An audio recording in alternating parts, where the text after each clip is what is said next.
Stop counting your steps. Seriously, put the pedometer down. Ignore the ring on your smartwatch.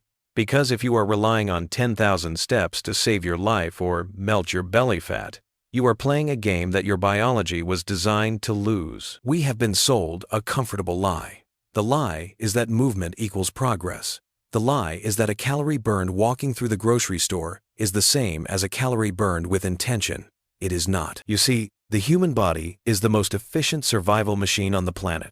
It is designed to hoard energy, not waste it. When you walk the way 99% of people walk, distracted, slouched, and slow, your body enters efficiency mode. It burns almost nothing. It protects your fat stores, like a miser protects gold. But there is a back door, a specific metabolic state where the body has no choice but to unlock the vault.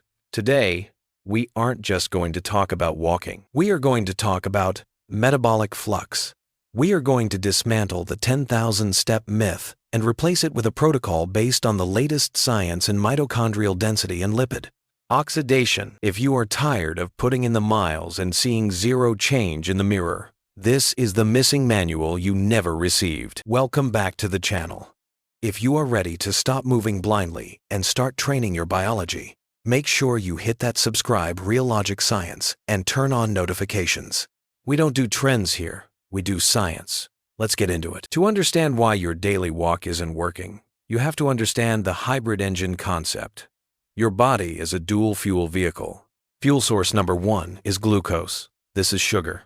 It's stored in your liver and muscles as glycogen. It's cheap, it burns fast, and it's meant for emergencies. Think of it like rocket fuel. You use it to run from a tiger or to sprint to catch a bus. Fuel source number 2 is lipids, fat. This is your reserve tank. It burns slow, it burns hot, and it is nearly infinite. Even a lean person has enough body fat to walk for weeks without eating. Here is the problem. Most people spend their entire lives stuck in sugar mode, even when they exercise. When you go for a jog and you're panting, heavily breathing through your mouth, your body senses high stress. It thinks you are running from a predator. So, what does it do? It shuts down fat burning. It blocks the exit doors of your fat cells because fat takes too long to break down. Instead, it dumps sugar into your blood for quick energy. You finish your run, you're exhausted, and you haven't burned an ounce of body fat. In fact, because you burn so much sugar, your brain screams at you to eat carbohydrates immediately to replenish the tank. This is why cardio makes you hungry. We need to flip the switch. We need to move in a way that signals safety, not danger. This brings us to the golden window. In clinical physiology, we call this the zone of maximal fat oxidation. Imagine a candle. If you blow on it too hard, the flame goes out. If you don't give it enough oxygen, it smokes. You need the perfect steady stream of air to keep the wax melting. Your fat is the wax. Oxygen is the air. To burn fat, you need massive amounts of oxygen delivered to your cells without spiking your heart rate into the panic zone. This is the paradox. You have to work harder than a stroll, but easier than a run. So, how do you find this without a $500 lab test? We use the sentence test. When you go for your walk tomorrow, I want you to talk to yourself or call a friend. If you can speak in a complete paragraph without gasping for air, but you would struggle to whistle a tune, you are there. If you can whistle, you're walking too slow. That's just transportation. If you can't finish a sentence, you're going too fast. That's sugar burning. You want to be right on the edge of discomfort. You should feel heat building in your body. You should feel a slight need for air, but you are in total control. This creates a biological signal that tells your mitochondria, we are moving, we need energy, but we are safe. That safety signal is the key that unlocks the fat cells.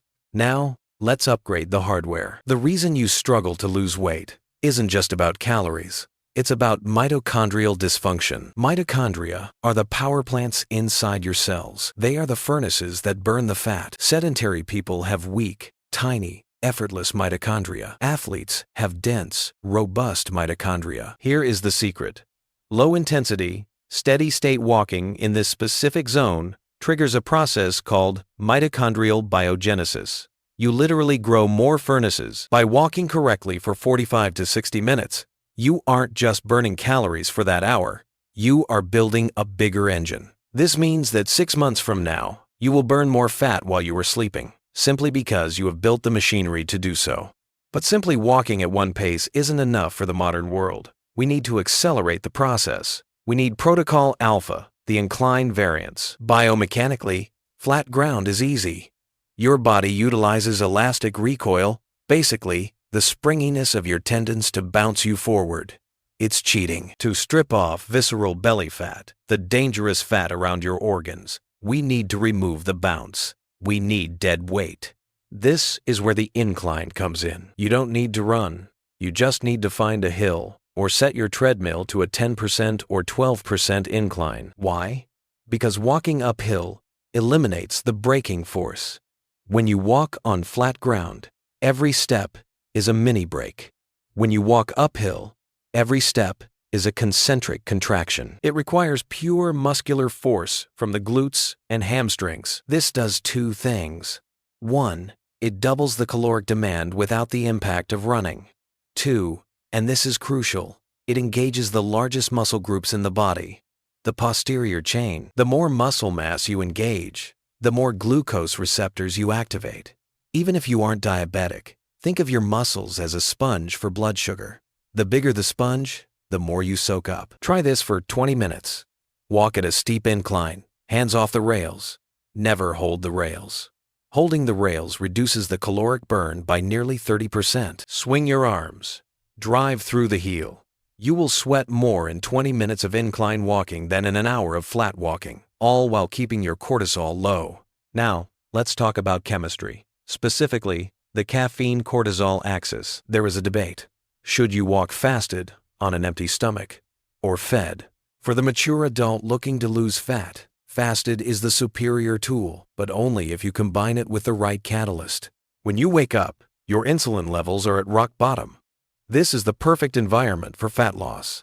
If you eat a bagel, insulin spikes, and the doors to the fat cells lock shut for hours. Here is the protocol.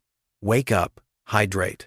Drink black coffee or green tea. The caffeine does something fascinating. It increases the circulation of free fatty acids in your bloodstream. It literally pulls the fat out of storage and puts it into the blood, waiting to be burned. But here is the catch. If you drink that coffee and sit in your car, those fatty acids have nowhere to go. They eventually just get stored again, often right back in the belly. You have to use the fuel you liberated. By walking immediately after caffeine consumption, you oxidize those free fatty acids. You are completing the cycle. Unlock, transport, burn. However, there is a mental component we cannot ignore. We have to discuss the dopamine detachment. Walk into any gym. Look at any sidewalk. What do you see? People walking with their necks bent down, staring at a screen. Biologically, this is a disaster. When your eyes focus on a near object, like a phone, your brain activates the sympathetic nervous system, the stress system. It creates a tunnel vision effect that mimics anxiety. If you are walking to lower stress and burn fat, looking at your phone is counterproductive. It keeps cortisol effectively high. And as we know, cortisol promotes belly fat storage.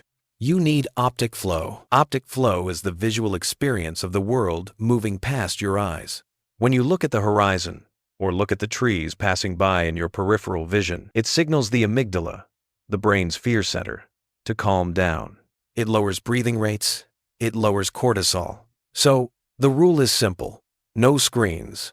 Audiobooks are fine. Music is fine. But your eyes must be up. Your posture must be tall. This opens the diaphragm, allows for deeper oxygen intake, and lowers the stress hormones that are holding onto your weight. Let's get granular. Let's talk about the second heart. Deep inside your calf muscle lies the soul. It's a muscle that is unique in the human body because it is designed not to fatigue. It can work for hours. Recent research has shown that the soleus is a metabolic powerhouse. It is exceptionally good at pulling glucose and lipids out of the blood. But most people walk with a lazy foot. They shuffle. They don't push off. To maximize the metabolic effect of your walk, you need a full range of motion. You need the toe off.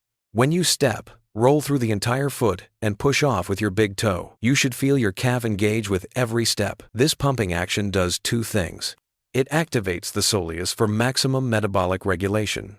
It acts as a pump for your venous system, pushing blood back up to the heart, clearing out metabolic waste products, and reducing inflammation in the legs. If you finish your walk and your shins hurt, you are walking wrong. If your calves and glutes are warm, you are walking right.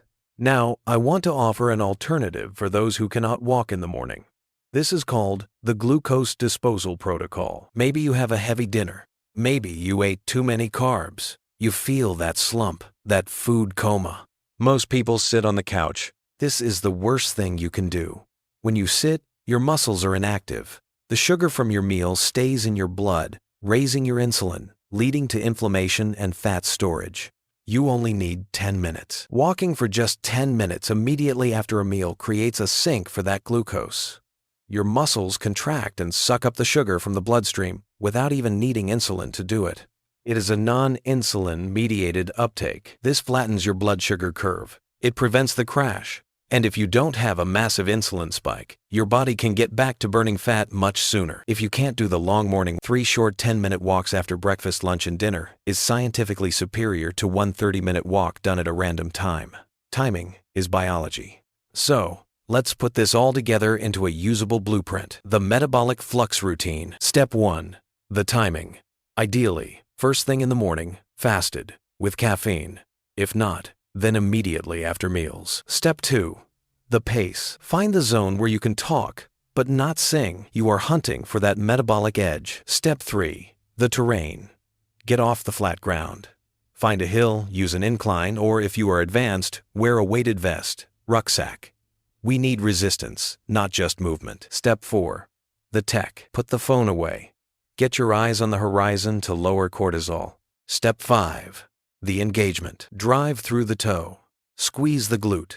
Make every step a deliberate contraction, not a passive fall. Walking is the most underrated tool in the arsenal of human health. But we have let it become passive. We have let it become junk volume. You have the power to turn a simple stroll into a complex physiological signal that tells your body to upgrade, to lean out, and to thrive.